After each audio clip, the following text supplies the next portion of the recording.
மதுரை சேது பொறியியல் கல்லூரியில் கல்வி பயின்று பட்டம் பெற்ற மாணவ மாணவிகளுக்கு பட்டம் வழங்கி பாராட்டு தெரிவிக்கப்பட்டது.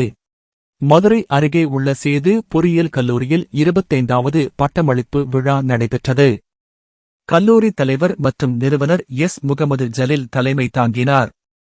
நிர்வாக அதிகாரிகள் சீனி முகைதீன், சீனி முகமது அலியார், நிலோபர் பாத்திமா முன்னிலை வகித்தனர்.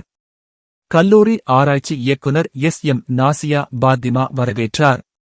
முதல்வர் சிவக்குமார் பட்டமளிப்பு ஆண்டறிக்கை சமர்ப்பித்தார். சிறப்பு விருந்தினராக முதன்மை நிர்வாக அதிகாரி மற்றும் பணிய இயக்குனர் ஸ்டார்ட் அப் சிவராஜா ராம்நாத் கலந்து கொண்டு பட்டமளிப்பு உரை நிகழ்த்தி மாணவர்களுக்கு பட்டங்களை வழங்கினார்.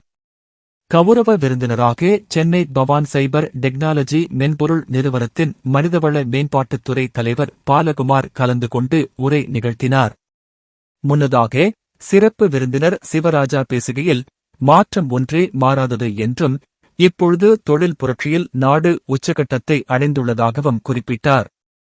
இதேபோல் கௌரவ விருந்தினர் பாலகுமார் பேசுகையில், முதலில் பட்டம் பெற்றவர்கள் பெற்றோர்களுக்கும் கற்றுக் கொடுத்த ஆசிரியர்களுக்கு மற்றும் சமுதாயத்திற்கு நன்றி உள்ளவராக இருக்க வேண்டும் என தெரிவித்தார்.